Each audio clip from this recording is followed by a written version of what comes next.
We begin where all stories begin, in darkness.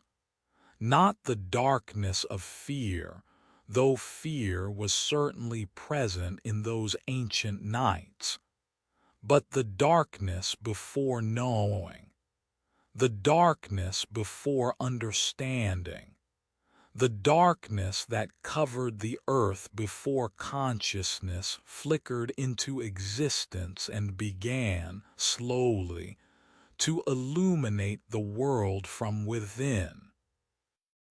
Somewhere in the ancient valleys of East Africa, perhaps 2 million years past, a creature not quite human and not quite anything else looked upward at the scattered light of distant suns and felt something stir. A question without words, a reaching without hands extended. What were those lights? Why did they appear each night and vanish each dawn? What was this world, and what was its place in whatever lay beyond the darkness? We will never know what that first wondering creature thought. We'll never recover the interior experience of minds so distant from our own.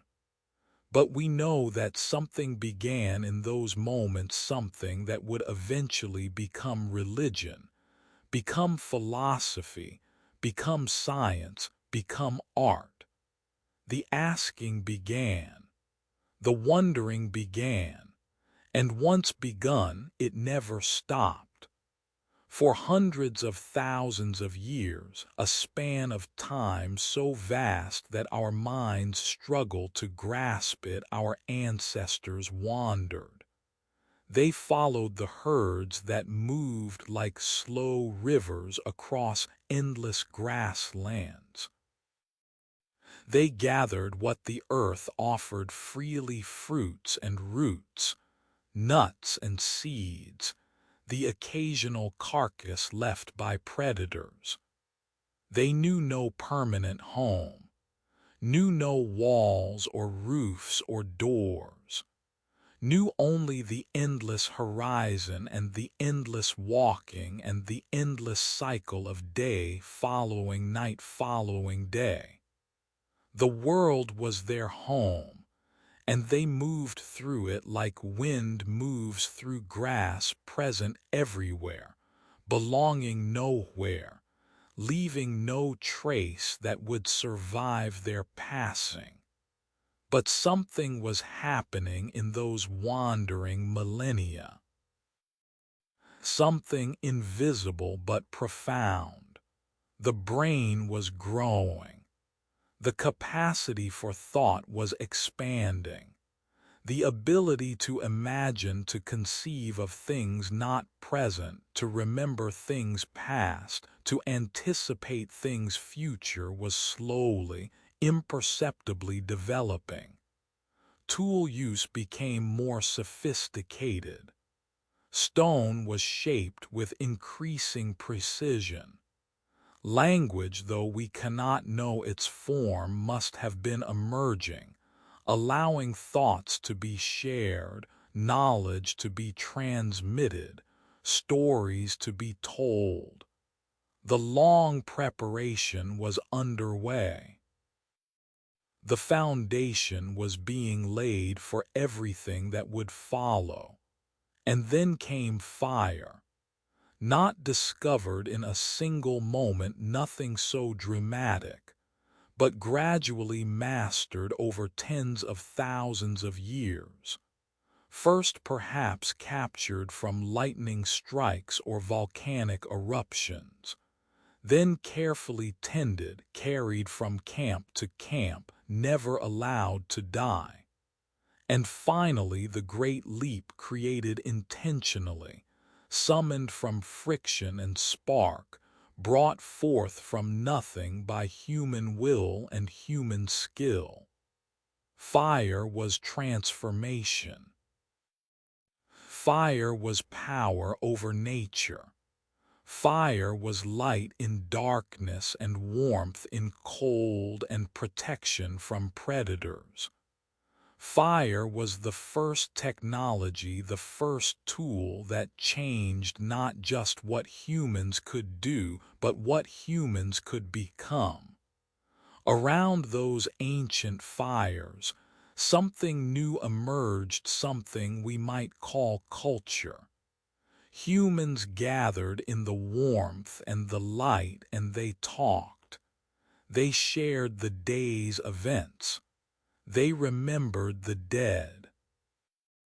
They told stories about how the world came to be, about the spirits that moved through forest and sky, about heroes who had done great deeds in times before memory. The fire was altar and hearth and stage, was the center around which community formed, was the point of stillness in a world of constant movement. The fire taught us to gather, taught us to share, taught us that together we were more than the sum of our separate selves. The fire also changed our bodies. Cooking made food easier to digest, released nutrients that raw food locked away. The extra calories fueled the growing brain. The time saved from chewing, which other primates spend hours doing each day, could be devoted to other things, to making better tools, to exploring further, to thinking deeper thoughts. The fire was not just technology but transformation, was not just tool but turning point. Everything that came after the cities and the temples, the philosophies and the sciences, the art and the literature, all of it traces back to those first fires, to those first circles of warmth in the vast cold darkness. And in the caves, the deep places where darkness was absolute, and the outside world was forgotten, our ancestors began to paint. With pigments made from ochre and charcoal, they covered stone walls with images of the animals they hunted, the hands they pressed against rock surfaces, the symbols whose meanings are now lost forever. The cave paintings of Lascaux and Altamira and Chauvet are among the oldest artworks we know. They are testimony to minds that could conceive of representation, that could understand that a mark on a wall could mean something beyond itself. They are proof that our ancestors were not just surviving but meaning-making, were not just existing but creating, were human in ways we recognize across the vast gulf of time. The hands pressed against those cave walls speak to us still. They say, "We were here. We existed. We mattered." They are the first signatures, the first assertions of individual presence in a universe that seemed to offer no acknowledgement of individual existence. Each handprint is a person, someone who lived and loved and feared and hoped, someone who wanted to leave a mark, someone who refused to vanish without trace.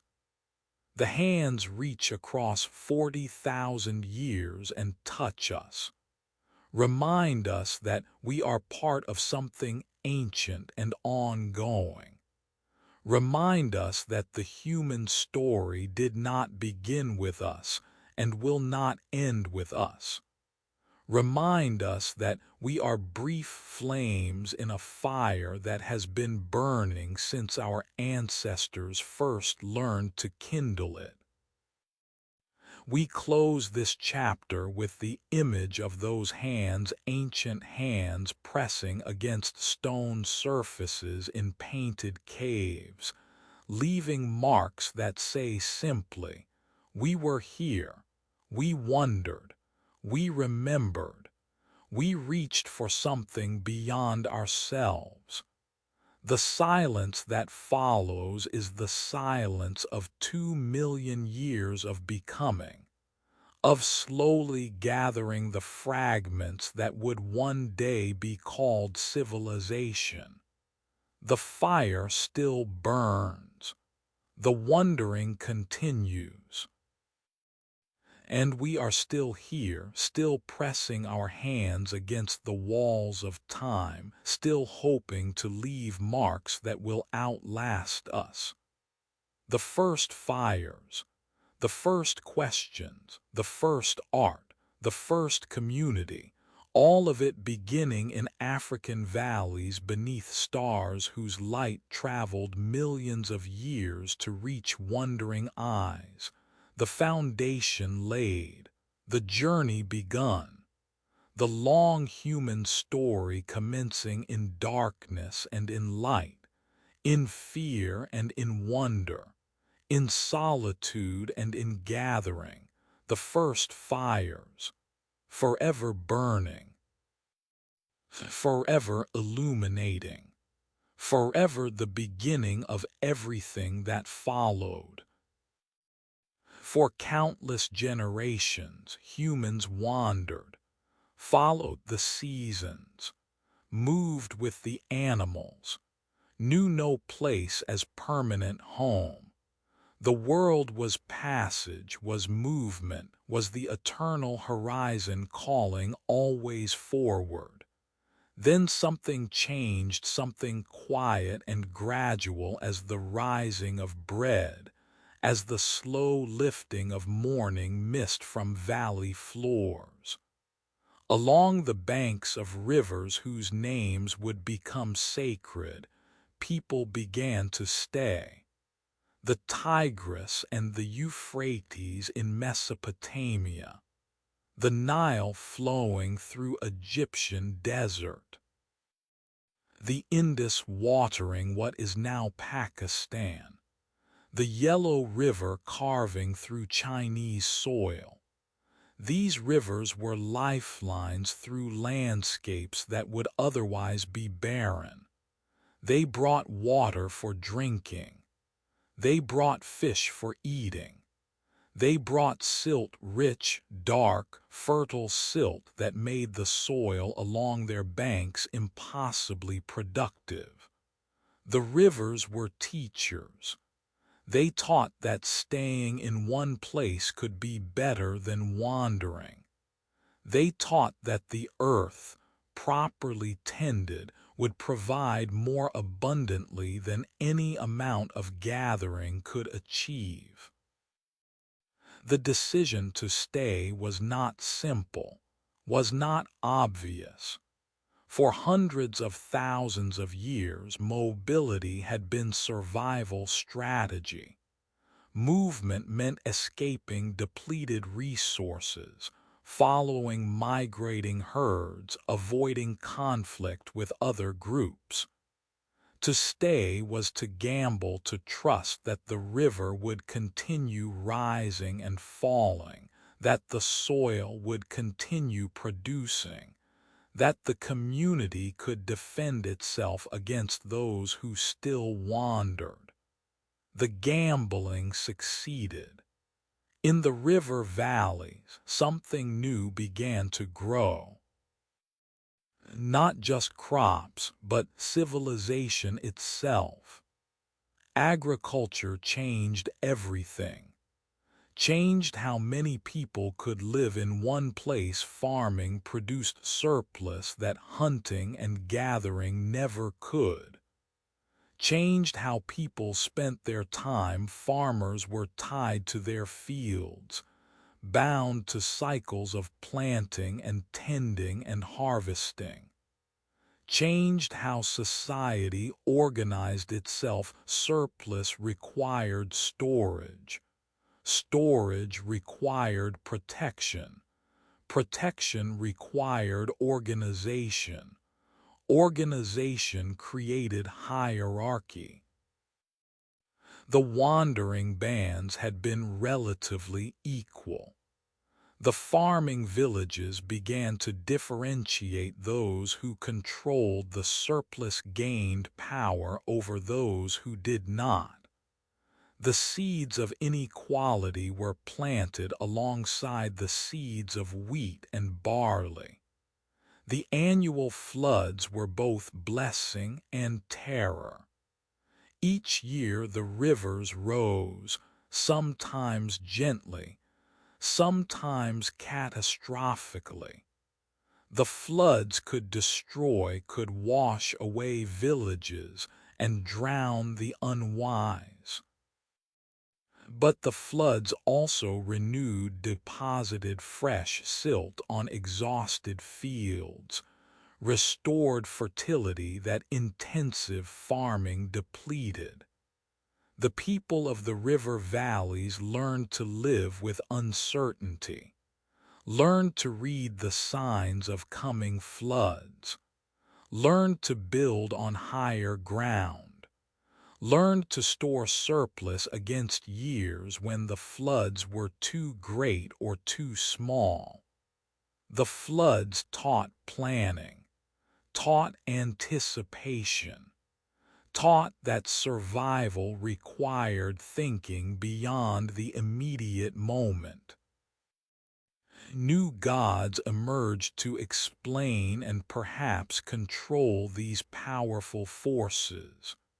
River gods, flood gods, gods of fertility and harvest.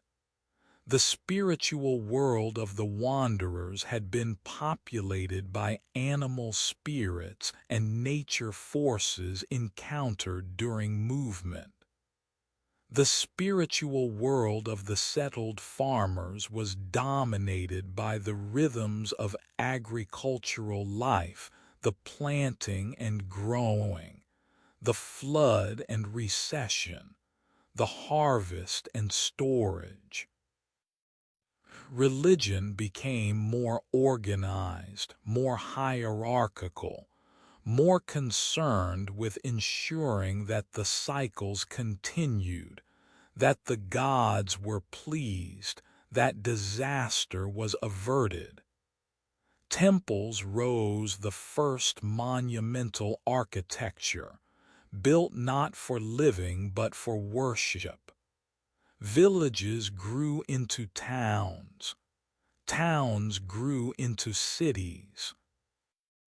Cities grew into the first civilizations, complex societies with writing and law, with specialized labor and organized religion, with art and architecture, and all the achievements we associate with civilization. Uruk in Mesopotamia may have been the first true city by 3000 BCE. It held perhaps 40,000 people, an unimaginable concentration of humanity compared to anything that had existed before. The city was possible only because of the surplus that agriculture produced, was sustainable only because of the organization that managing such surplus required. The river had taught people to stay. The staying had created the city. Writing emerged from the need to track agricultural surplus.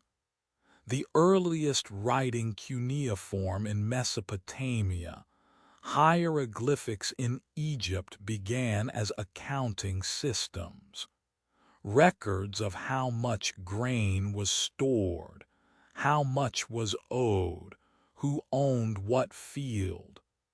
The transformation from accounting to literature would take centuries. But the foundation was laid: symbols that represented sounds, marks that preserved meaning, writing that allowed knowledge to outlive those who possessed it.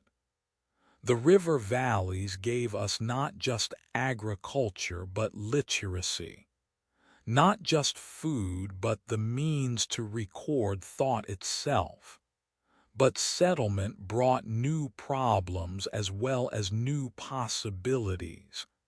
Disease spread more easily in crowded conditions. Conflict over resources intensified.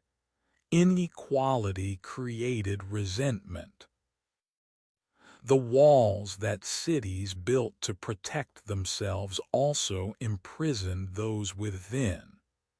The freedom of the wandering life was traded for the security of the settled life, and it was not always clear that the trade was beneficial. The agricultural revolution was not progress in any simple sense.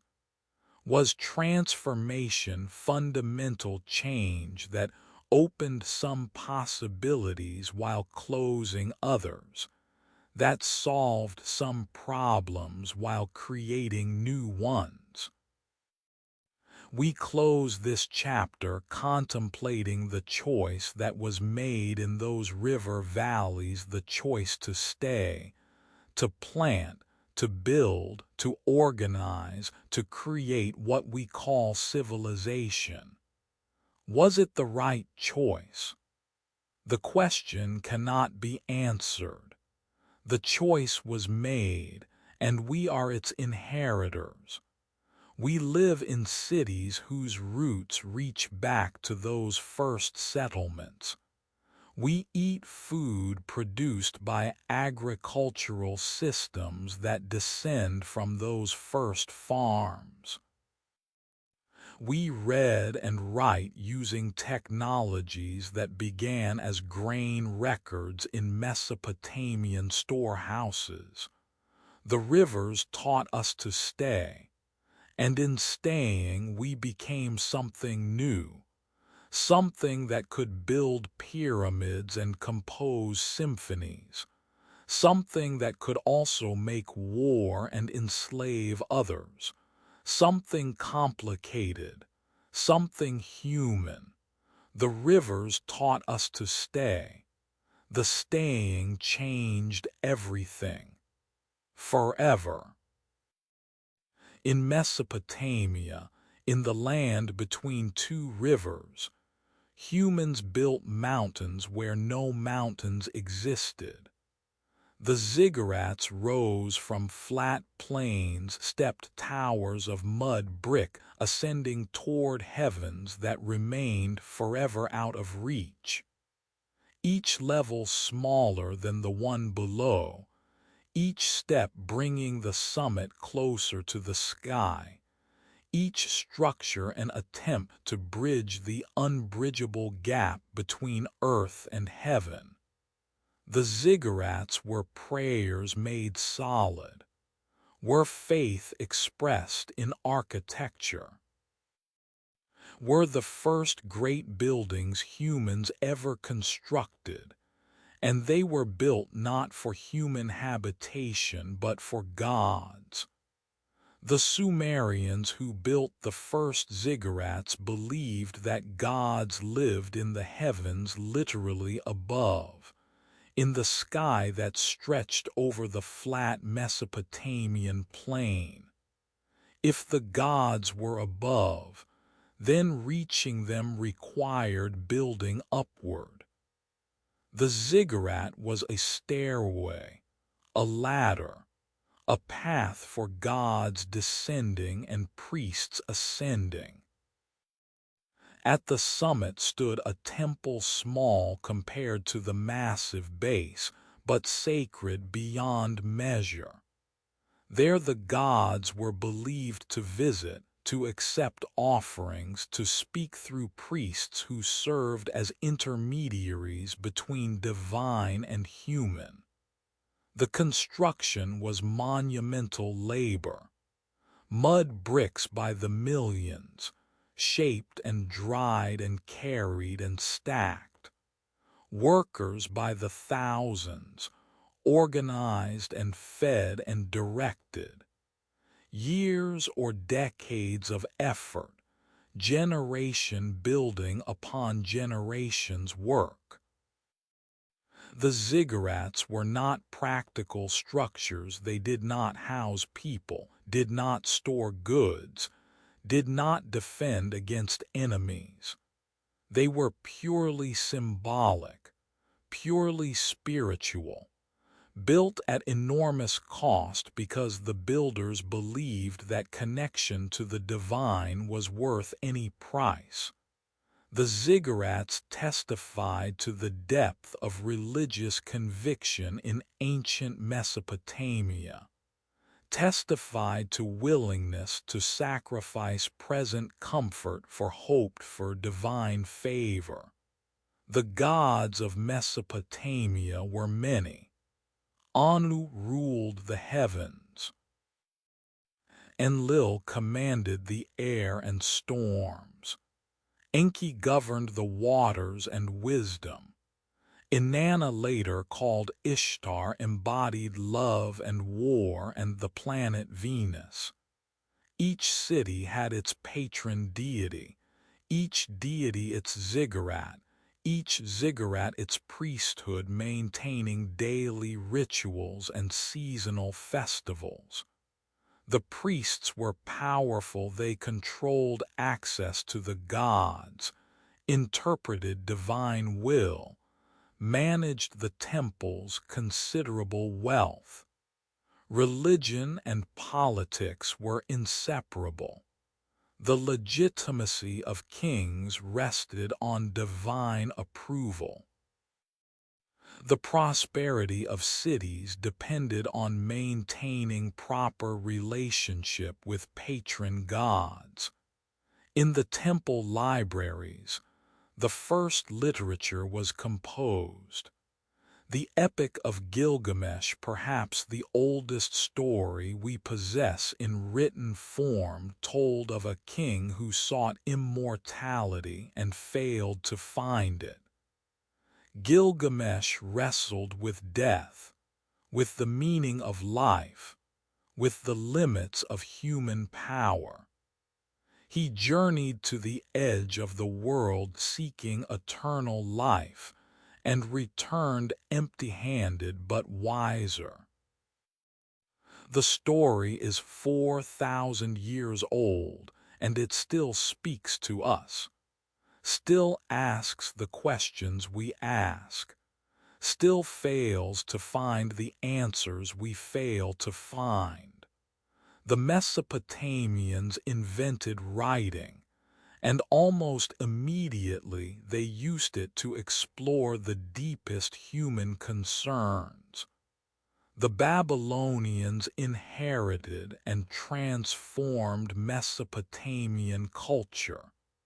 Their city Babylon became legendary. Its hanging gardens were counted among the wonders of the ancient world. Its walls were massive, its temples glorious, its reputation for learning unmatched.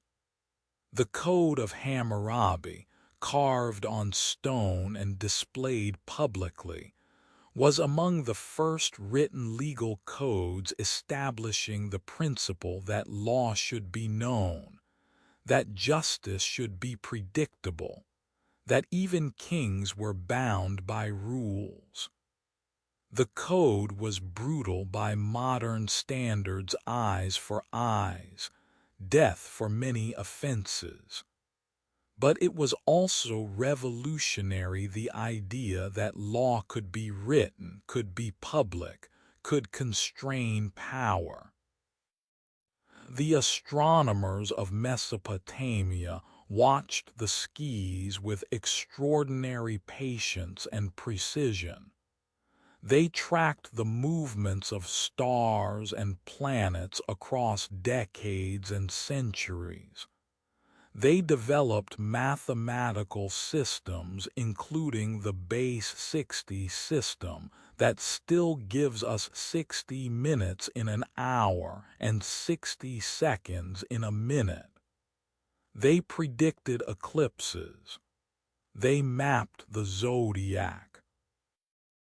They sought to understand the heavens not just religiously but systematically, to find patterns in the cosmic movements, to predict what would happen and when.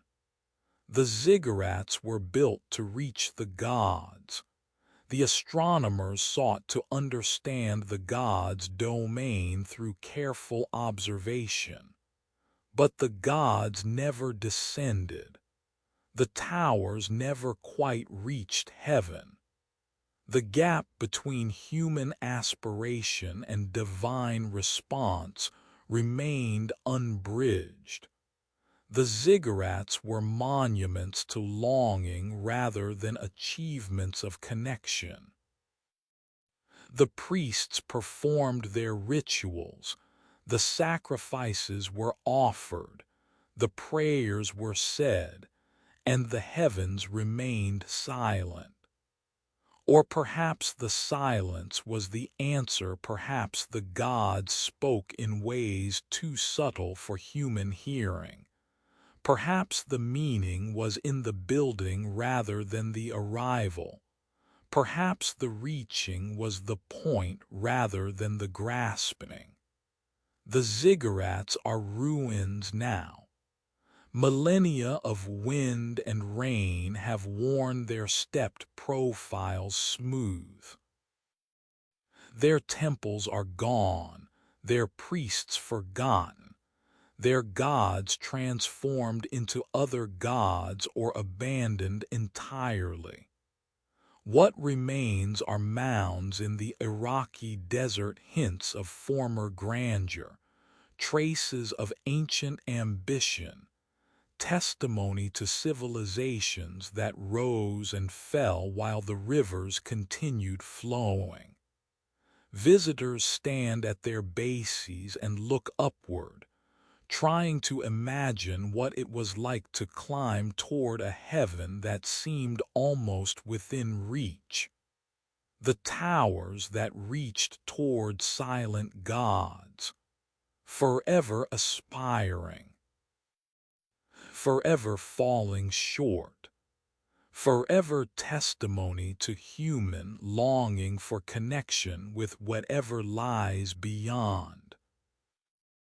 Along the river that flows through desert, that brings life to land that would otherwise be death, a civilization arose that was obsessed with forever.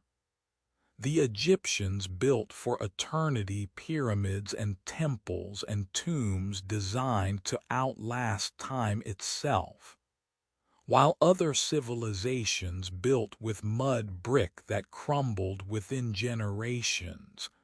The Egyptians quarried stone, massive blocks of limestone and granite, shaped and transported and fitted together with precision that still amazes. They built as if they expected their structures to stand until the end of the world. Many of them still stand. The Nile made Egypt possible. Each year the river rose, flooding the narrow valley and depositing rich black soil that contrasted sharply with the red desert beyond. The Egyptians called their land Kemet, the Black Land, and understood that everything they were depended on those annual floods. The predictability of the Nile rising each summer, receding each fall, reliable in ways that the Tigris and Euphrates were not, gave Egyptian civilization stability that other river cultures lacked. The Nile was God happy, God of the inundation, whose arrival was celebrated with festivals and offerings. The pyramids are the most visible legacy of Egyptian civilization. The Great Pyramid of Giza, built around 2560 BCE for Pharaoh Khufu, was the tallest structure in the world for nearly 4,000 years. It contains over 2 million stone blocks, each weighing tons. It is aligned with extraordinary precision to the cardinal directions. It was constructed without iron tools, without wheeled vehicles, without any of the technology we would consider essential for such an undertaking. The pyramid is impossible except that it exists. It stands as testimony to what organized human effort can achieve, as proof that determination and skill can overcome any limitation. But the pyramids were not monuments to human achievement. They were tombs, houses for the dead, designed to preserve the body and provide everything needed for eternal life. The Egyptians believed that death was not ending but transition, that the soul, the Ka and the Ba, different aspects of spiritual essence, would continue existing if the body was preserved and properly supplied. The mummification rituals were elaborate and expensive. The tomb goods were comprehensive: food and furniture, servants depicted in miniature, spells to protect the deceased on the journey through the underworld. Death was the beginning of eternity, and the Egyptians prepared for it more carefully than they prepared for anything in life.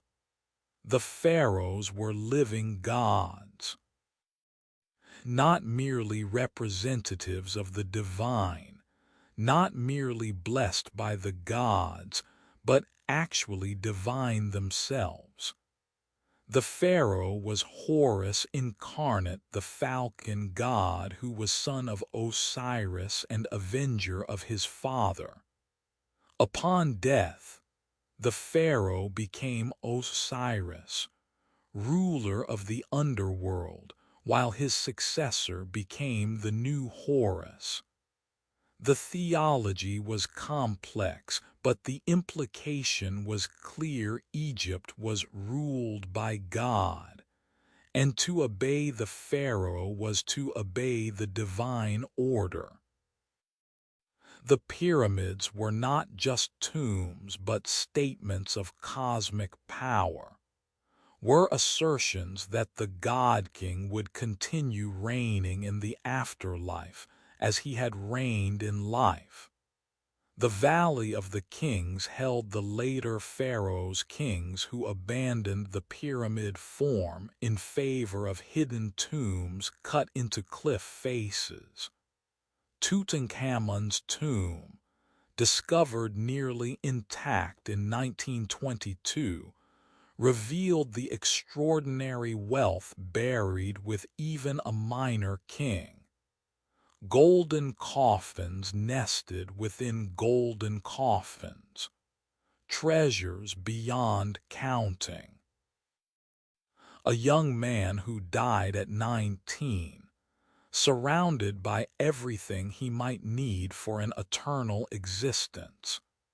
The discovery captivated the world because it made ancient Egypt immediate, tangible, real in ways that ruins could not. The golden face of Tutankhamun stared across 3,000 years and reminded us that these were people, real people who loved and feared and hoped, who believed they would live forever. The Sphinx guards the Giza Plateau, lion body, human head, gazing eastward toward the rising sun. Its expression is enigmatic, might be wisdom, might be simple erosion that has worn away whatever expression once existed. The Sphinx has watched civilizations rise and fall, has seen conquerors come, Persians, Greeks, Romans, Arabs, French, British, and go, has been buried to its neck in sand and excavated again, has lost its nose and most of its beard, but it remains, still gazing, still silent, still holding whatever secrets it holds. The temples of Karnak and Luxor are forests of stone columns, massive pylons, and hypostyle halls, where light filtered through clerestory windows onto floors worn smooth by centuries of priests walking to perform daily rituals. The walls are covered with reliefs, pharaohs smiting enemies, gods blessing kings, the sacred narratives of Egyptian religion repeated endlessly in stone.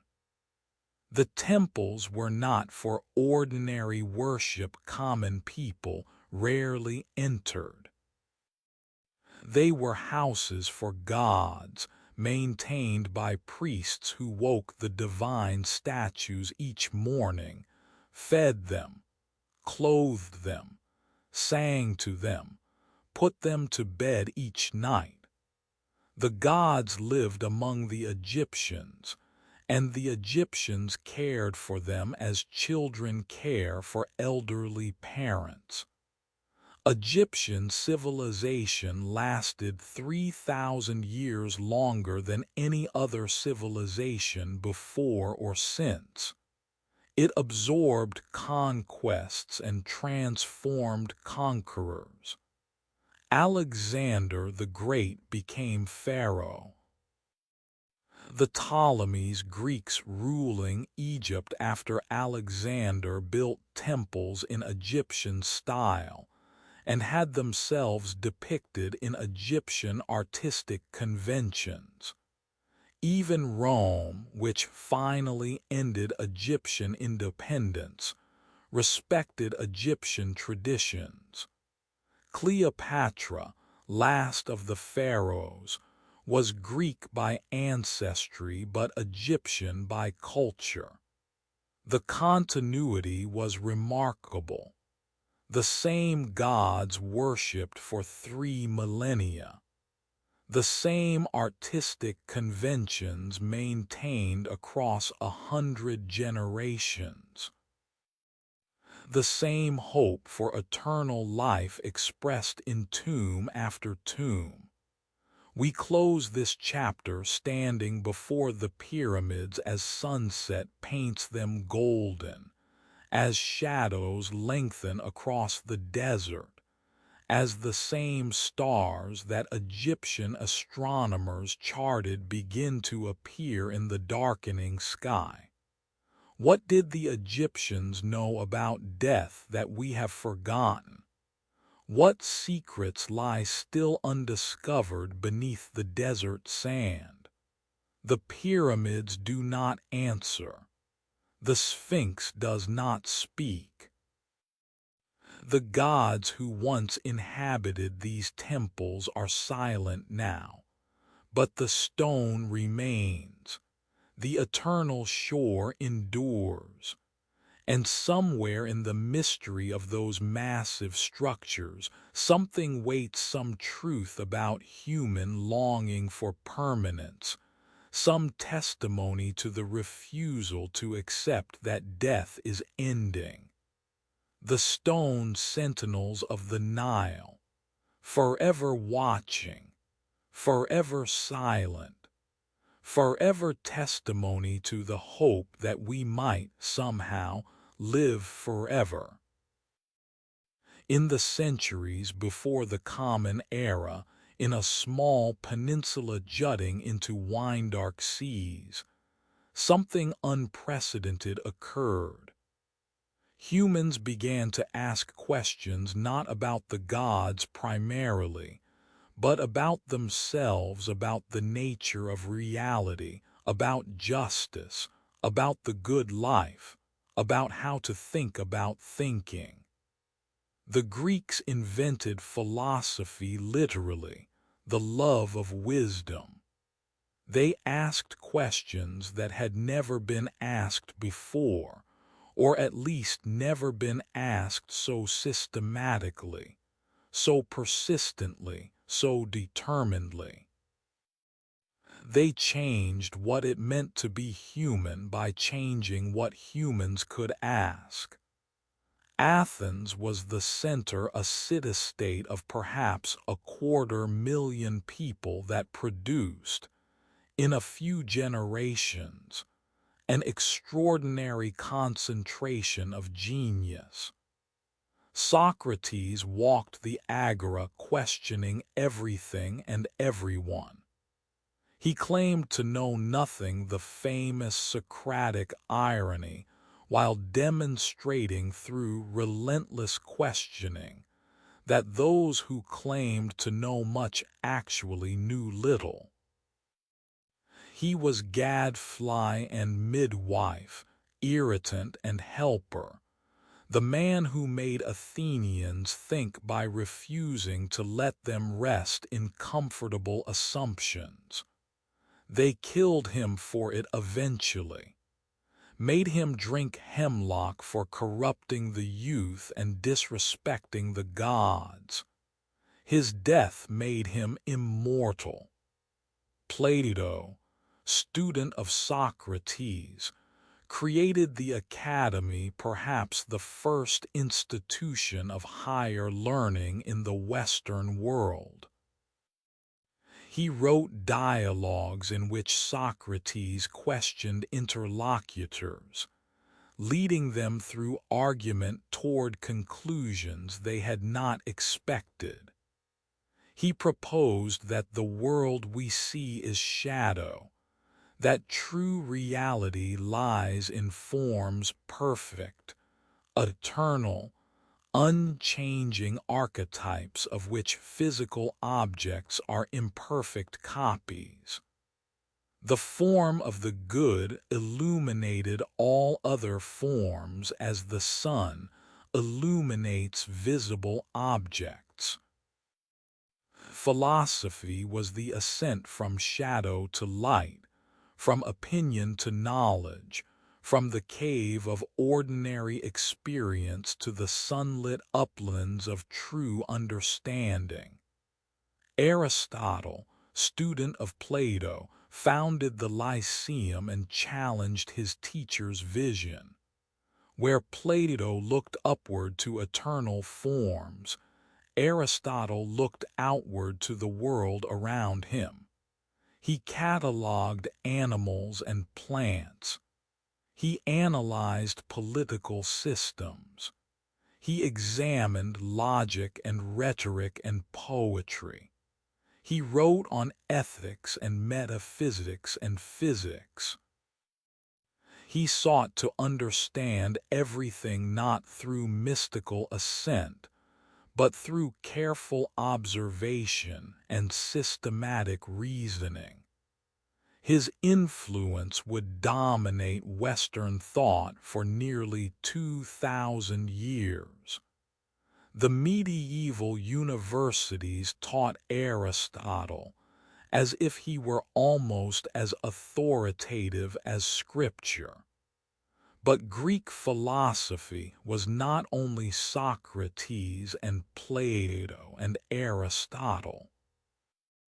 The Presocratics came before Thales, claiming that water was the fundamental substance, Heraclitus teaching that everything flows, Parmenides arguing that change is illusion.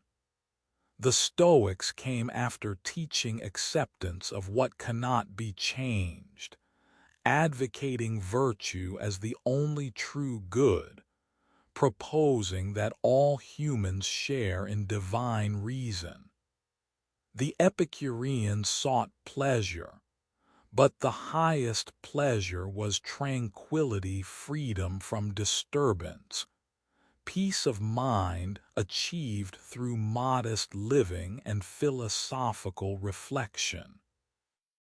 The skeptics questioned whether knowledge was possible at all, suspending judgment on all matters, seeking peace through refusal to commit.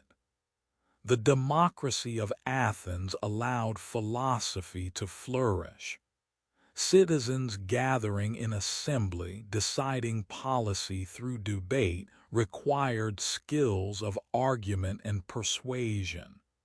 The sophists, teachers of rhetoric, offered to teach these skills for pay. They raised disturbing questions. Is justice natural or conventional? Do the gods exist, or are they human inventions? Is might the only true right? The sophists were not necessarily cynics, but their questioning unsettled traditional beliefs. Socrates opposed them, sought truth rather than mere persuasion, but shared their willingness to question everything. Democracy created space for dissent. Philosophy filled that space. Greek science emerged alongside philosophy. Euclid organized geometry into axiomatic system that remained standard for over 2,000 years. Archimedes discovered principles of physics and engineering. Hippocrates founded medical practice on observation rather than mere tradition. The Greeks were not always right, their physics was mostly wrong, their astronomy geocentric, their biology often fanciful. But their method was revolutionary, the insistence on reason, on evidence, on argument rather than mere authority. They taught that the universe was intelligible, that human minds could understand it, that knowledge was achievable through disciplined inquiry. The contradiction of Athens was visible to contemporaries and remains troubling today. The birthplace of democracy depended on slavery. The philosophers who celebrated freedom owned slaves. Women had no political voice. The democracy that allowed Socrates to question also condemned him to death. The Golden Age was brief, barely a century between the Persian Wars and the Macedonian conquest. The achievements were real, but the context was compromised. Greece teaches us that humans can ask the highest questions while living in unjust systems, that philosophy and injustice can coexist, that wisdom does not automatically produce justice. The Parthenon crowns the Acropolis, that perfect temple to Athena, goddess of wisdom. Its proportions embody mathematical harmony. Its sculptures depicted the victory of civilization over chaos, of reason over barbarism. Now it stands in ruins damaged by explosion when Venetians bombarded it in 1687, its sculptures scattered across museums, its roof gone, its goddess departed. But something remains. The proportions still teach. The ruins still inspire.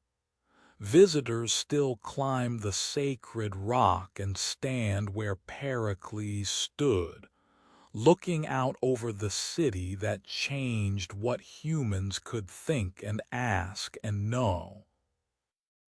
We close this chapter in the Agora as evening falls, imagining Socrates approaching barefoot, homely, asking the question that changes everything. What is the good? What is justice? What do you really know? The questions echo still unanswered, still essential. The philosophy that bloomed in marble gardens continues blooming wherever humans ask the questions the Greeks first articulated. What is real? What can we know? How should we live? The gardens are overgrown now. The marble is worn.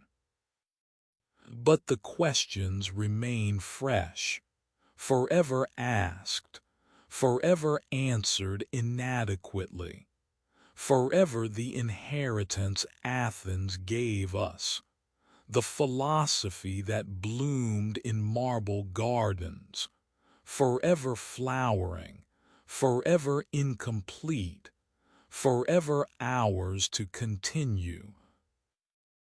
From a small city on 7 hills beside a muddy river, an empire spread until it encompassed the known world. Rome built roads, straight lines driven through wilderness and mountain, stone pathways that connected Britain to Syria, Spain to Egypt. The roads were Rome's great gift and Rome's great instrument. Legions marched on them. Merchants traveled them. News moved along them at speeds unprecedented in human history. The roads bound the empire together more effectively than any ideology or institution. They made Rome possible. The Appian Way was the first of the great roads begun in 312 BCE, stretching eventually from Rome to Brindisi at Italy's southeastern tip. It was called the Queen of Roads, and it deserved the title. Paved with fitted stone, cambered for drainage, wide enough for 2 wagons to pass, it was an engineering marvel that would not be matched for centuries.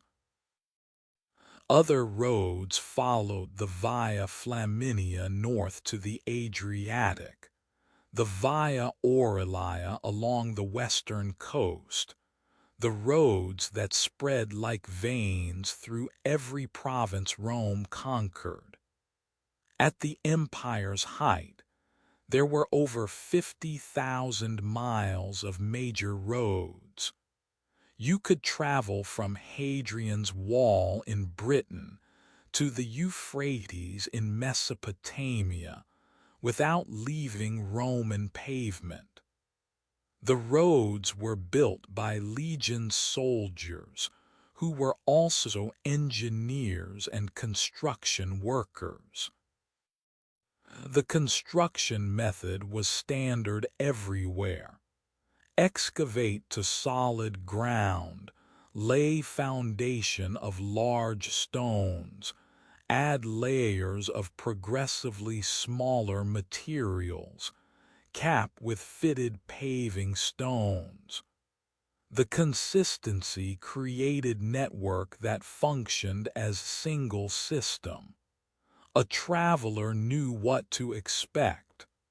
A merchant could calculate travel times. An army could move with predictable speed. The standardization was Roman genius, not necessarily original creativity, but the ability to take good ideas and implement them systematically across vast territory. But Rome built more than roads. Aqueducts brought water from distant mountains to cities where fountains flowed freely, and public baths were available to all. The Pont du Gard in France still stands 3 tiers of arches carrying water across a river valley. Engineering and art combined in structure that has outlasted the empire that built it. Roman baths were social centers, places where citizens met, conversed, relaxed, did business. The public bathing culture was distinctively Roman, spreading to every corner of the empire, bringing Roman habits to people who had never seen Rome. Roman law was perhaps more lasting than Roman engineering. The principle that law should be written, known, and applied consistently developed first in the 12 Tables, and elaborated over centuries influenced every legal system that followed. The distinction between public and private law, the concepts of contract and property, the procedures of courts and trials all bear Roman imprint. When Justinian codified Roman law in the 6th century, he created a monument that would shape European law for over a millennium. The roads crumbled eventually. The law endured. The transformation from republic to empire was gradual but profound. The Roman Republic had lasted nearly 500 years, governed by Senate and consuls, by complex checks and balances, by traditions of civic duty and public service.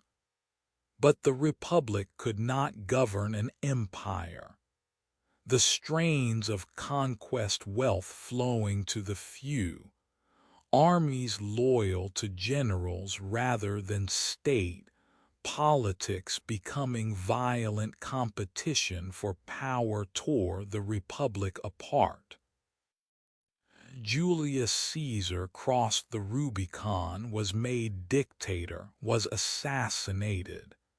His adopted son Augustus emerged from civil wars as first emperor, maintaining republican forms while holding absolute power. The republic died. The empire began. The Pax Romana, the Roman peace, brought 2 centuries of relative stability to the Mediterranean world. Trade flourished. Cities grew. Culture mixed as Greek philosophy merged with Roman practicality, as Eastern religions spread westward, as people from every corner of the empire moved and mingled.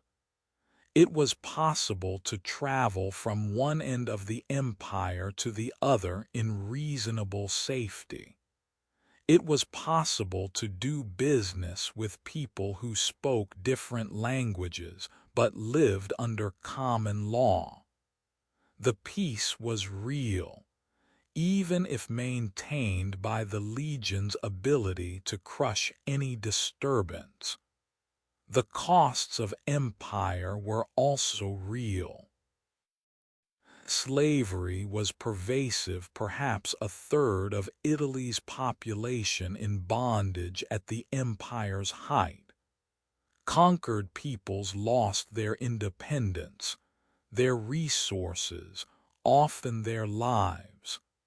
The spectacular entertainment in the Colosseum, gladiatorial combat, wild beast hunts, public executions was based on violence that we cannot romanticize. The empire's peace was the peace of domination, bought with blood and maintained through fear. Rome's achievements were extraordinary. Rome's brutality was equally extraordinary. The fall of Rome was not sudden collapse but slow transformation over centuries. Pressures accumulated: Germanic tribes pressing borders, economic strains draining treasury, political instability as emperors rose and fell with alarming frequency. The Western Empire crumbled gradually through the 5th century. The last emperor deposed in 476 by a Germanic general who saw no need for the title. The Eastern Empire survived for another 1,000 years as Byzantium, preserving Roman law and Greek culture until Constantinople fell to Ottoman Turks in 1453. We close this chapter walking the Appian Way as sunset gilds the stone, as the two monuments that line the road cast long shadows, as the distant profile of Rome appears on the horizon. The roads crumbled eventually. The aqueducts dried up. The forums fell silent. But something remains. In every road that connects cities, in every law that applies equally, in every government that maintains infrastructure for public benefit, the ghost of Rome walks with us still. The roads that bound an empire in stone, broken now but not forgotten, traveled still in imagination, teaching still that organization and determination can connect what nature separated. The roads, the empire, the legacy that outlasted both, forever paved, forever pointing toward what humans can build when they work together. Forever testimony to Rome's ambition and Rome's limitations. Forever. When Rome fell, when cities emptied and trade collapsed and the infrastructure of empire crumbled, knowledge almost died. Almost. In scattered monasteries across Europe, in the libraries of Baghdad and Cordoba, in isolated places where scholars worked by candlelight, the manuscripts were copied, the texts preserved, the learning maintained. The preservation was not inevitable, was not guaranteed, was the result of individual choices made by people who believed that knowledge mattered, that wisdom should not be lost, that future generations deserved access to what past generations had learned. The monasteries of Western Europe became islands of literacy in a sea of illiteracy. Benedictine monks, following their founders' rule, divided their days between prayer, work, and study. The scriptoriums where they copied manuscripts were sacred spaces, places where the word was preserved, both divine scripture and classical learning. The monks copied the Bible endlessly, of course, but they also copied Virgil and Cicero, Aristotle and Plato, preserving pagan learning that might otherwise have been lost. The copying was tedious work, quill on parchment, letter by letter, page by page.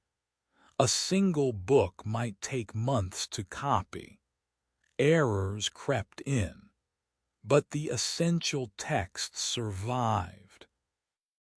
The Irish monasteries were particularly important. Ireland, never conquered by Rome, had developed its own Christian tradition, learned, artistic, connected by sea to both Britain and the continent. Irish monks created illuminated manuscripts of extraordinary beauty, the Book of Kells, the Lindisfarne Gospels, pages so intricate that they seem impossible, so beautiful that they still astound.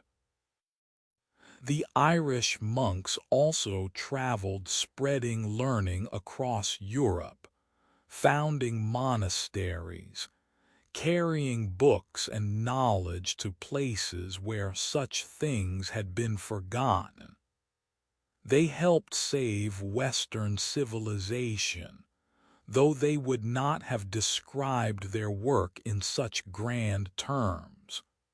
But the greatest preservation happened not in Christian Europe, but in the Islamic world. The House of Wisdom in Baghdad, founded in the 9th century, gathered scholars from every tradition: Muslims, Christians, Jews, Zoroastrians, to translate and study the accumulated knowledge of ancient civilizations. Greek philosophy was translated into Arabic and thereby saved. When Europeans later rediscovered Aristotle, they often found him in Arabic translation, mediated through Islamic commentators like Averroes and Avicenna. The debt the West owes to Islamic scholarship is rarely acknowledged, but is profound. Al-Khwarizmi developed algebra. The word itself is Arabic, al-Jabr. Al-Biruni measured the Earth's circumference with remarkable accuracy. Ibn Sina wrote medical texts that remained authoritative for centuries. The Islamic world was not merely preserving ancient knowledge, but advancing it, making original contributions to mathematics, astronomy, medicine, and philosophy. The Golden Age of Islamic civilization, roughly from the 8th to the 14th centuries, produced achievements that would later inspire the European Renaissance. Spain under Muslim rule, Al-Andalus, was where Islamic and Christian worlds met. Cordoba was perhaps the most sophisticated city in Western Europe during the 10th century, its library reportedly holding 400,000 books, when the largest Christian library might hold a few hundred. Christian scholars came to Spain to learn Arabic, to access the texts that Muslim scholars had preserved and enhanced. The translation movement of the 12th century, when Arabic texts were rendered into Latin, transferred this knowledge to Christian Europe. The Renaissance that followed was built on translations made in Toledo and other Spanish cities. The Jewish communities of medieval Europe also preserved learning. Often persecuted, frequently expelled from one kingdom to another, Jews maintained educational traditions that valued literacy universally, not just for elites, but for all males. The rabbinic academies produced sophisticated scholarship in law and theology. Jewish translators were essential to the movement of knowledge between Islamic and Christian worlds. The preservation of learning was not the work of any single tradition, but of many traditions working, sometimes unknowingly, toward the same end. Much was lost despite all efforts. We know of Greek plays from titles and fragments. Aeschylus wrote perhaps 90 tragedies, of which 7 survive. We know of philosophical schools from references in other texts, their original works destroyed by time or disaster or deliberate burning. The Library of Alexandria, legendary repository of ancient learning, was damaged multiple times and finally destroyed. Each loss was irreplaceable. Each manuscript that perished took its knowledge with it into oblivion. We will never know what we lost, can only be grateful for what survived. The printing press, invented by Gutenberg around 1450, changed everything. Suddenly manuscripts could be reproduced rapidly, accurately, cheaply. Knowledge that had survived in single copies, always vulnerable to fire or flood or simple decay, could now be multiplied indefinitely. The Renaissance that had begun with rediscovery of ancient texts accelerated as those texts became widely available. The preservation by candlelight gave way to preservation by printing press. The long medieval night of threatened knowledge ended as dawn broke over a new age of learning.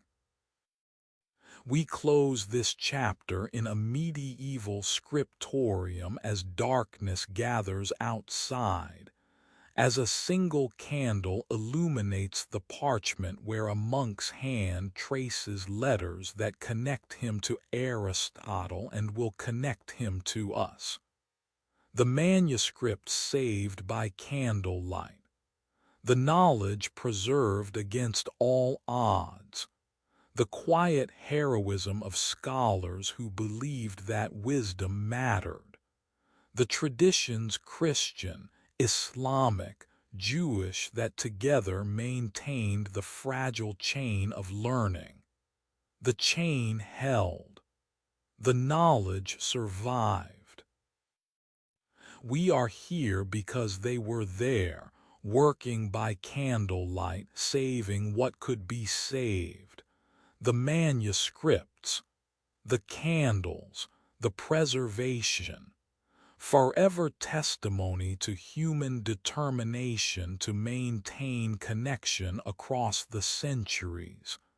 forever evidence that knowledge can survive even the darkest times, forever the light that burned against the darkness, the manuscript saved by candlelight, forever. Across deserts and mountains, through oasis cities and forgotten kingdoms, a network of routes connected the known world. The Silk Road was not one road but many pathways where merchants carried not only goods but ideas, religions, technologies, diseases, stories. For over 1,000 years, from roughly 200 BCE to 1400 CE, these routes were the arteries of exchange between East and West. What traveled them transformed both ends of the journey.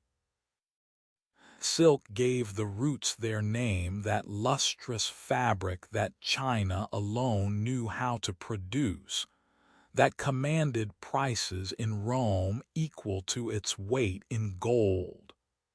The secret of silk, that it came from the cocoons of caterpillars feeding on mulberry leaves, was guarded for centuries. To possess silk was to possess mystery, to wear material that seemed magical in its beauty. Roman emperors banned their citizens from wearing silk, fearing it would drain the treasury. The ban was widely ignored. The desire for silk was irresistible, but silk was only the most famous cargo. From China came paper, invented centuries before Europe discovered it, traveling slowly westward until it reached Islamic lands and eventually transformed European culture.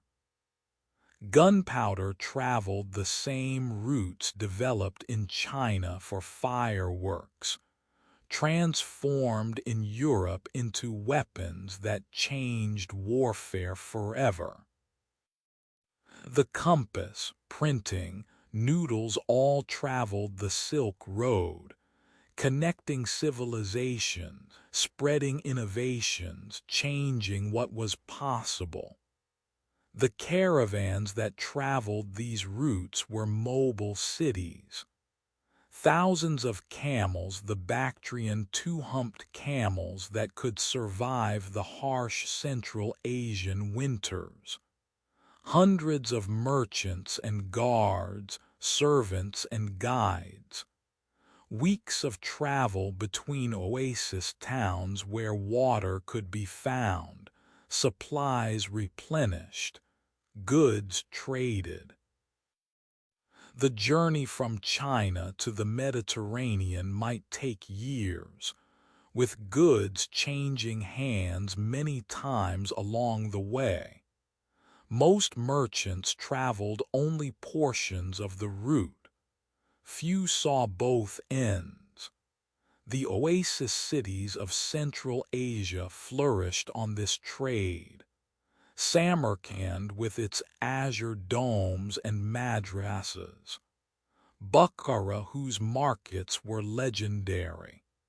Kashgar at the western edge of the Taklamakan Desert, where routes diverged north and south around that terrible wasteland.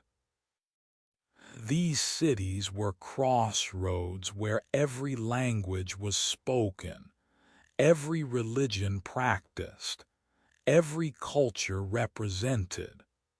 A merchant might hear Persian and Turkish and Chinese and Arabic in a single marketplace. The cosmopolitanism was practical necessity. Trade requires communication across difference. Buddhism traveled the Silk Road from India to China, transforming both the religion and the civilization it entered. The cave temples at Dunhuang, where the route skirted the desert's edge, contain thousands of Buddhist paintings and sculptures, a visual record of how the faith evolved as it moved eastward. The monks who carved these caves were merchants of a different kind, trading not silk but salvation, spreading not goods but ideas.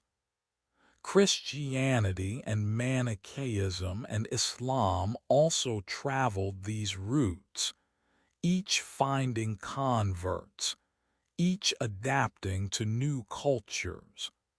The dangers of the route were legendary. The Taklamakan Desert, its name said to mean, "Go in and you won't come out," claimed countless travelers who strayed from the paths. Bandits preyed on caravans. Political instability could close routes for years. Marco Polo's account of his journey, whether entirely truthful or not, captured the romance and the danger, the hospitality and the hazards, the wonders and the terrors of traveling where few Europeans had gone. Disease also traveled the routes.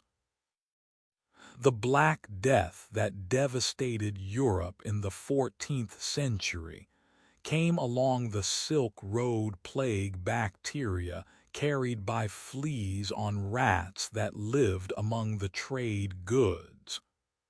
The same roots that spread culture and commerce spread catastrophe. The interconnection that enriched civilizations also made them vulnerable. When the plague arrived in Constantinople in 1347, it spread along established trade routes, killing perhaps a third of Europe's population. The price of connection was sometimes unimaginably high. The Silk Road declined as sea routes became more efficient. The Portuguese rounding Africa, the Spanish crossing the Atlantic-oceanic trade made the overland routes less economical. The great oasis cities shrank. The caravans became less frequent. By the 16th century, the golden age of the Silk Road was ending. The routes did not disappear entirely. Traders still traveled them. Goods still moved, but the centrality was lost. The world was being reoriented toward the seas. We close this chapter with a caravan resting at twilight, the camels kneeling, the fires lit, the merchants gathering to share food and stories and news from distant lands. The connections they maintained between China and Rome, between India and Persia, between every civilization along the route shaped the world we inherited. The silk still shimmers in museums. The stories are still told. The routes are traced now by highways and railways, but the ancient paths remain visible from space worn into the earth by centuries of passage. The caravans that carried silk and stories, the routes that connected the world, the exchange that transformed civilizations, forever testimony to human determination to trade, to travel, to connect across every obstacle. The caravans, forever journeying, forever carrying, forever connecting what distance separated, forever. In Southeast Asia, in lands of monsoon rains and dense forests, civilizations rose that built monuments to rival any in the world, then disappeared, leaving only stone to testify to their existence. Angkor, capital of the Khmer Empire, was perhaps the largest pre-industrial city ever built. At its height in the 12th century, it may have supported 1 million people, more than any European city at the time. Its temples were covered in jungle for centuries, forgotten by the wider world, known only to local people who continued to venerate the ancient stones. Angkor Wat is the largest religious structure ever built. Its moats and walls enclose nearly a square mile. Its central towers rise 200 feet above the ground, designed to represent Mount Meru, the home of the gods in Hindu and Buddhist cosmology. The temple faces west, unusual for Hindu temples, which typically face east, leading some to suggest it was built as a funerary temple for King Suryavarman II. Or perhaps the westward orientation had astronomical significance. The builders left no explanation. We can only study and speculate. The bas-reliefs that cover Angkor Wat's galleries extend for over a half-mile, an encyclopedia of Khmer culture carved in stone. Scenes from Hindu epics, the Ramayana and Mahabharata, play out in intricate detail. Historical events are depicted: armies marching, kings ruling, battles fought. The afterlife is shown: heaven and hell, rewards and punishments, the cosmic consequences of earthly actions. A visitor could spend weeks studying these galleries and still not see everything. The carvings are worn now, their features softened by centuries of rain and touching hands, but they still tell their stories. The Bayon, built slightly later by King Jayavarman VII, is stranger still.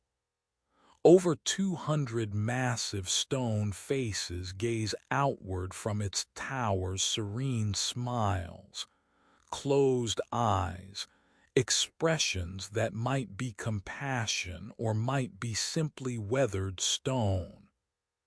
Jayavarman VII was Buddhist, and the faces may represent Avalokiteshvara, the bodhisattva of compassion.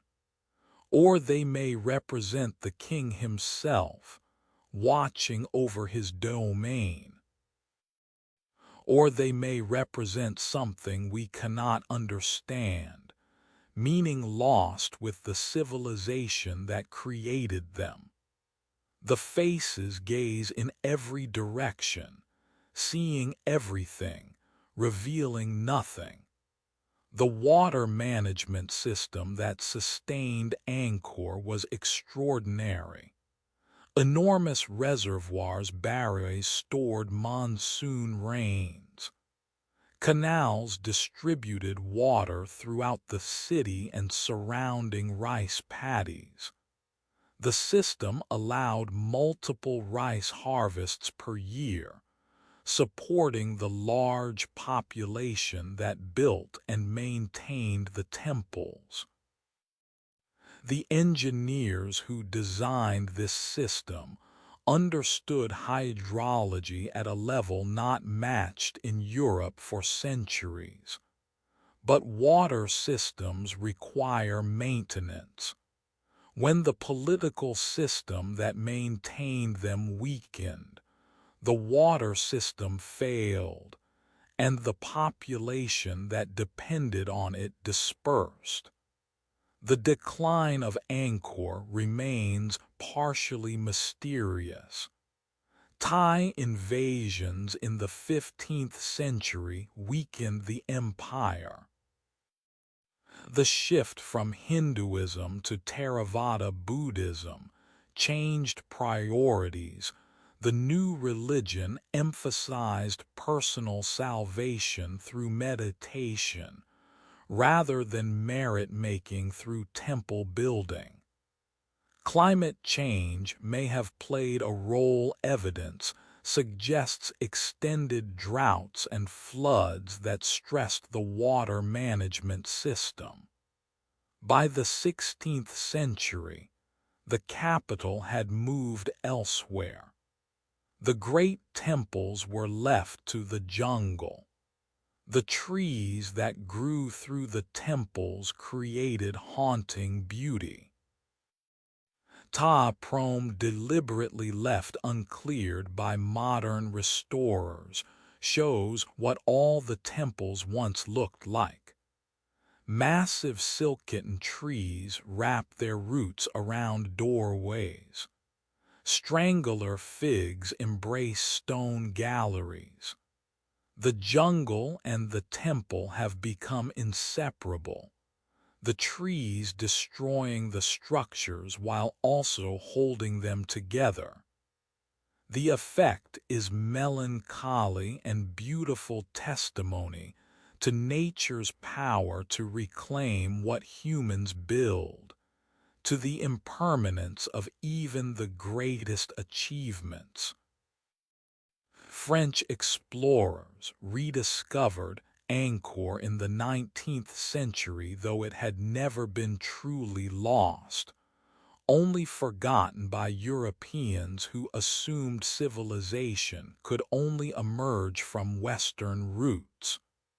The rediscovery prompted scholarly study, archaeological excavation, and eventually restoration. Angkor Wat has become symbol of Cambodia, appearing on the national flag, drawing millions of visitors annually. The temples that were hidden are hidden no longer, but something of their mystery remains. We close this chapter at sunset at Angkor Wat, as the towers turn golden and then pink and then purple, as the tourists depart and the silence deepens, as the same light that illuminated this temple for 9 centuries continues to fall. Monks in saffron robes still pray here. Incense still rises. The continuity is not unbroken. The religion has changed. The civilization has transformed. The meaning has shifted. But something persists. The human impulse to build for the gods, to reach toward transcendence, to create beauty that outlasts us. This impulse built Angkor and still draws pilgrims to its stones. The temples hidden in jungle darkness, now revealed, now visited, but still holding secrets we cannot access. Still gazing with stone faces that may be smiling or may be merely stone, forever mysterious, forever beautiful, forever testimony to what humans can build and what humans cannot preserve. The temples, forever, hidden and revealed, silent and speaking, the jungle darkness, forever. For most of human history, the oceans were barriers, vast expanses that separated continents. that prevented contact between peoples who developed in isolation for tens of thousands of years. The Americas knew nothing of Europe or Asia. Australia knew nothing of the world beyond its shores. Peoples who shared common African ancestry had diverged so completely that they would recognize nothing in each other when they finally met. The oceans held these worlds apart as effectively as if they existed on different planets. Then the barriers became bridges. In the 15th century, European ships, small, fragile things by modern standards, began venturing beyond coastal waters into the open ocean. The Portuguese worked their way down the African coast, each voyage extending further than the last. They rounded the Cape of Good Hope in 1488, reaching the Indian Ocean and accessing the spice trade that had enriched intermediaries for millennia. The Spanish, blocked from the African route by Portuguese claims, gambled on westward voyage and found something no one had expected. Columbus was wrong about everything except the direction. Wrong about the Earth's size, he thought it much smaller than it is. Wrong about what he would find, he died believing he had reached Asia. Wrong about the people he encountered, calling them Indians, because he thought he was in the Indies. But his error changed everything. The Caribbean islands he reached in 1492 were gateway to continents unknown to Europe, to civilizations that had developed for millennia in complete isolation, to encounter that would transform every human society on Earth. The peoples of the Americas were not primitive. This must be stated clearly against centuries of European claims.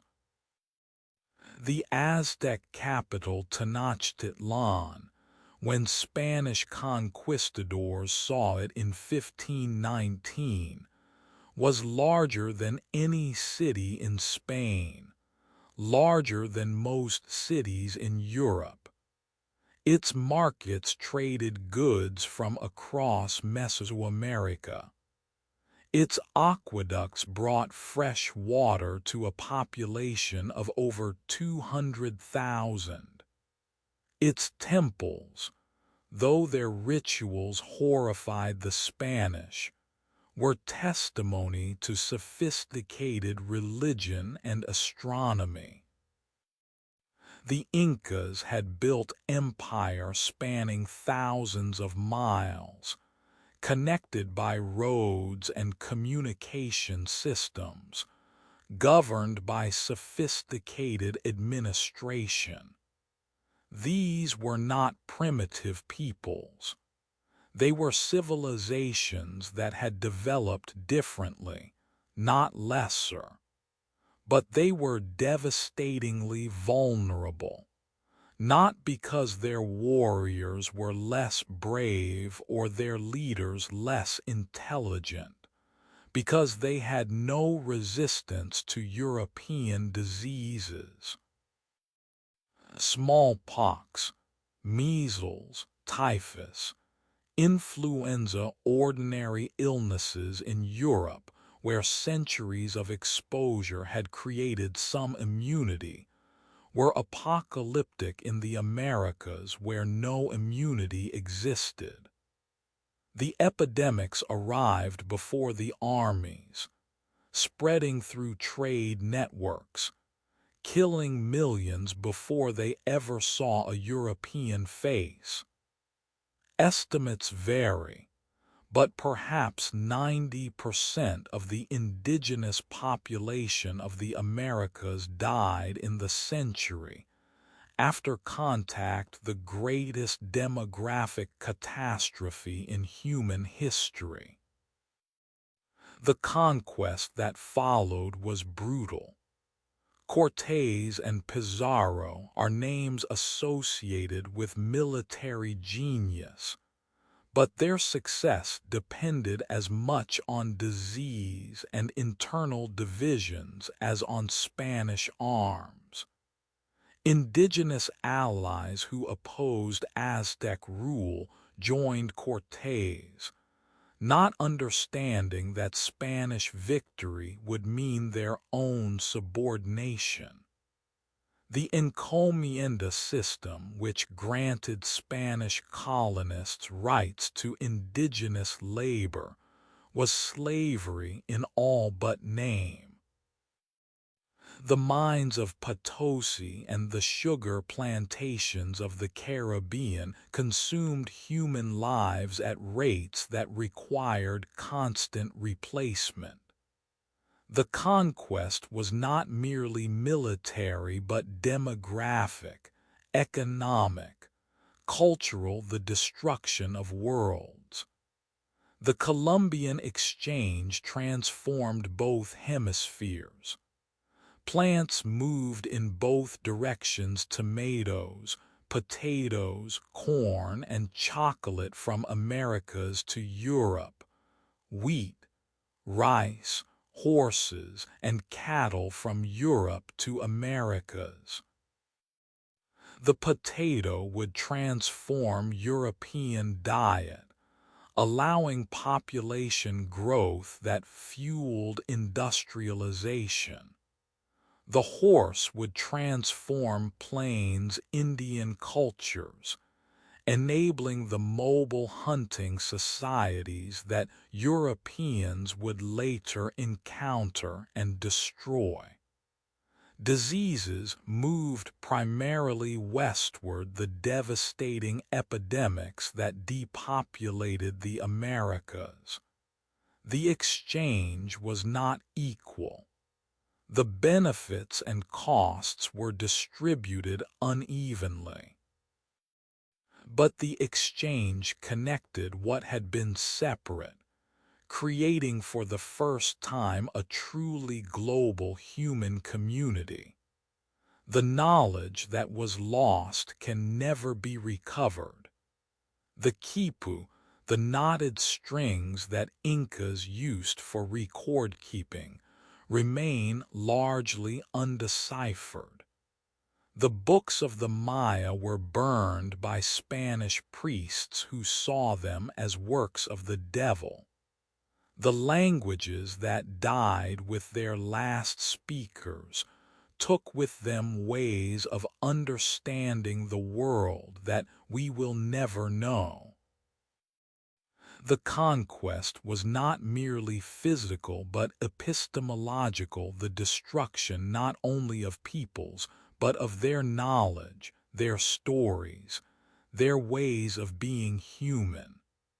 We close this chapter at the water's edge as ships sail toward horizons that hide worlds not yet discovered, as the Atlantic stretches westward toward continents that will soon be transformed forever. What would our world be if the oceans had remained barriers? What was lost that we will never recover? The questions have no answers. The ships sailed. The worlds met. The consequences continue reverberating through everything that followed. The ships that found worlds hidden by ocean. The discovery that was also destruction.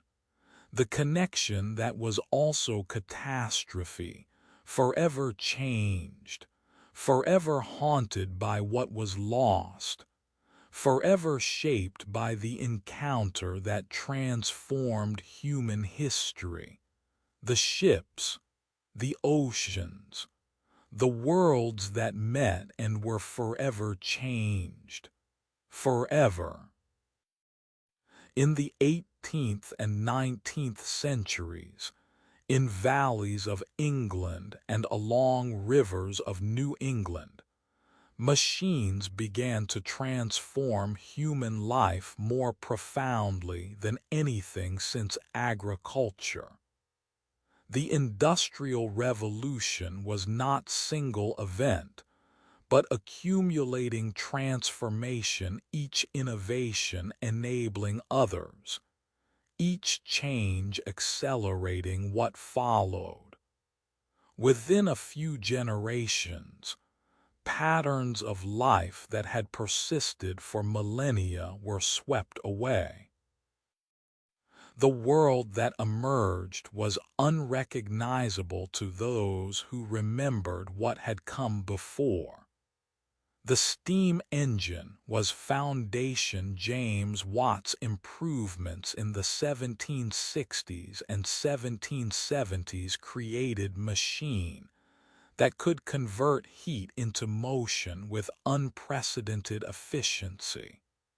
Suddenly, power was not limited to water wheels and windmills, to locations where rivers flowed fast or winds blew reliably. Power could be generated anywhere coal could be burned. Factories could be built in cities. Production could be concentrated and controlled. The steam engine did not just provide power, it liberated production from geography. The textile industry led the transformation. Spinning machines and power looms replaced hand workers, producing fabric at rates that human labor could never match. The cotton mills of Manchester became symbols of the new age, vast buildings filled with machinery, tended by workers who served the machines rather than the machines serving them. The cloth was cheap. The human cost was high. Children as young as 5 worked 14-hour days. Accidents maimed and killed. The air was thick with cotton dust that destroyed lungs over years. The new wealth was built on new suffering. The railroads connected what factories produced with markets that consumed. The first passenger railway opened in 1830 between Manchester and Liverpool, 30 miles in about an hour, a speed that seemed miraculous to people accustomed to horse pace. Within decades, railroad networks covered Europe and America. Time itself changed. Local times based on sun position gave way to standardized time zones because railroads required coordination. The railroad was not just transportation but reorganization of time and space, shrinking the world while accelerating its pace. Cities grew with industrial production. London doubled and doubled again, becoming the largest city the world had ever seen. The urban populations that factories required concentrated in conditions that earlier generations would have found intolerable. Housing was cramped. Sanitation was primitive or non-existent. Disease spread through water supplies contaminated by the sewage of millions. The urban poor lived shorter lives than their rural ancestors. Progress was not unmixed improvement. Industrialization created wealth while creating misery. The transformation of work was perhaps most profound. For most of human history, work had been determined by natural rhythms, daylight and seasons, the needs of animals and crops. Industrial work was determined by the machine and the clock. Factory bells and whistles dictated when work began and ended. The pace was set by the machine, which neither tired nor slowed. The discipline required was different from anything agriculture had demanded, not the varied rhythms of planting and harvest, but the relentless, unchanging rhythm of production. Workers became appendages of machines, their movements dictated by mechanical necessity. Resistance emerged alongside industrialization. Luddites smashed machines that were destroying their livelihoods. Trade unions organized to demand better conditions. Socialist and communist movements proposed alternatives to capitalism. The revolutions of 1848 that shook Europe were fueled partly by industrial discontent. The resistance ultimately failed to stop industrialization, but succeeded in ameliorating its worst effects.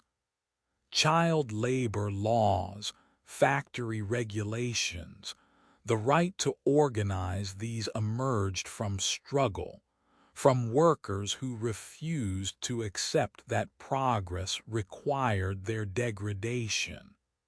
The environmental costs were noticed slowly. Coal smoke blackened buildings and filled lungs. Rivers became sewers for industrial waste. Landscapes were scarred by mining. The assumption that nature was inexhaustible resource to be exploited proved wrong, but the recognition came too late to prevent damage that persists today. The Industrial Revolution that created modern prosperity also created environmental crises that may prove its ultimate limit. The global spread of industrialization created new hierarchies of power. Nations that industrialized early Britain, then Western Europe and the United States dominated those that did not. The empires of the 19th century were industrial empires, using steamships and railroads and machine guns to conquer and control. India became market for British textiles, its own weaving industry destroyed. China was forced open by gunboats.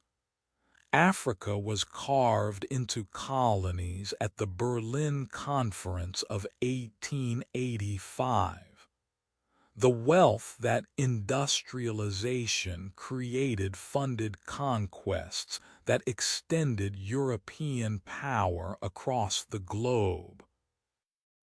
We close this chapter standing in the ruins of an old cotton mill, massive brick walls, broken windows, machinery long removed but the footprints still visible on oil-stained floors. The factory is silent now. The workers are gone, their descendants living lives unimaginable to the children who once tended looms here. What did we gain from the machines? What did we lose that we have not yet fully mourned? The questions have no simple answers.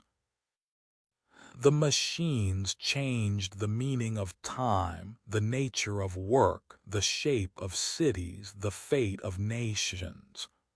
The transformation continues. We are still living through the Industrial Revolution, still adapting to changes it set in motion. The machines that changed the meaning of time, forever running, forever transforming, forever shaping the world we inherited. The machines, forever. We end where all stories must end, in the present, which is already becoming the past as these words are spoken. The journey that began with first fires in African valleys has brought us here, to this moment, to you listening in darkness as the night deepens around you. The story of human civilization is not over, is nowhere close to over, is only beginning, if we measure by the time scales that brought us this far. We stand at history's edge, looking backward at the journey and forward into futures we cannot predict. The threads of this story weave together in the world we inhabit. The fire that first illuminated our ancestors still burns in the power plants that generate electricity, in the combustion engines that move our vehicles, in the pilot lights that heat our homes. The rivers that taught us to stay still sustain vast populations through irrigation systems descended from Mesopotamian canals. The philosophy that bloomed in Greece still shapes how we think about justice and truth and the good life. The roads that Rome built are echoed in every highway system. We are heirs to everything that came before. The monuments our ancestors built still stand, some of them. The pyramids endure. The Parthenon, though ruined, still teaches. Angkor Wat still receives pilgrims. The manuscript saved by candlelight can be read in libraries across the world. The knowledge accumulated across millennia is more accessible now than ever before, available on devices we carry in pockets, transmitted through networks that connect every continent. The preservation succeeded beyond what any medieval monk could have imagined. But the journey has not been progress in any simple sense. The same civilizations that built temples and wrote philosophies also enslaved millions, waged wars of conquest, destroyed cultures whose loss we cannot measure. The Industrial Revolution that created modern prosperity also created conditions for world wars that killed tens of millions and environmental damage that threatens future generations. We have gained much. We have lost much. We have caused suffering that cannot be justified by any achievements. The human story is not triumph, is not tragedy, is complicated beyond any simple narrative. The challenges we face now are the legacy of everything that came before. Climate change is consequence of industrial revolution, burning fossil fuels for 2 centuries. Global inequality reflects patterns of conquest and colonization that date back to the ships that found worlds hidden by ocean. The nuclear weapons that threaten survival emerged from physics that Greek philosophers began developing millennia ago. We inherit not just achievements but problems, not just wonders but dangers. Yet we also inherit capacity for transformation that our ancestors demonstrated again and again. The transition from hunting and gathering to agriculture transformed human possibilities. The emergence of cities created new forms of community. The spread of literacy changed what humans could know and remember. The Industrial Revolution increased material wealth beyond what anyone had imagined possible. Each transformation seemed impossible until it happened, then seemed inevitable in retrospect. We have no way of knowing what transformations lie ahead, what impossibilities will become realities, what our descendants will achieve or suffer. The questions that our ancestors asked: what is real? What is good? How should we live? Remain unanswered. We have more data than any previous generation, more theories, more tools for investigation. But the fundamental questions resist resolution. The meaning of life is not clarified by neuroscience. The nature of justice is not settled by sociology. The purpose of existence is not revealed by cosmology. The questions deepen as our knowledge grows, becoming more rather than less mysterious. We will become history ourselves. This moment, you listening, the night outside, the devices that carry these words will become the past that future generations study. They will wonder about us as we wonder about Egyptians and Greeks and Romans. They will see patterns we cannot see, consequences we cannot anticipate. They will inherit what we build and what we break, what we preserve and what we destroy. We are already ancestors to those who will follow, already shaping the world they will live in, already making the history they will inherit. The light that burns at history's edge is the present moment, always arriving, always departing, always the boundary between what has been and what will be.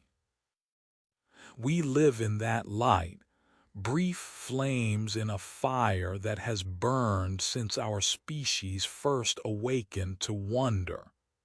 The fire will continue after us. The wondering will continue. The building and destroying, the hoping and fearing, the reaching toward transcendence and stumbling through darkness, all of it will continue as long as humans exist and perhaps beyond. Sleep now. Dream of the long human journey of fires kindled in ancient valleys, of temples rising toward silent gods, of ships sailing beyond every map, of children being born into worlds their parents barely recognize. Dream of our ancestors whose struggles made our existence possible. Dream of our descendants who will inherit what we leave them.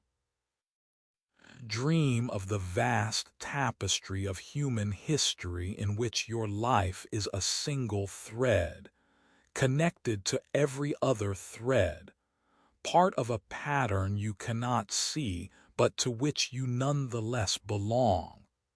The darkness gathers, the history deepens, the mystery remains.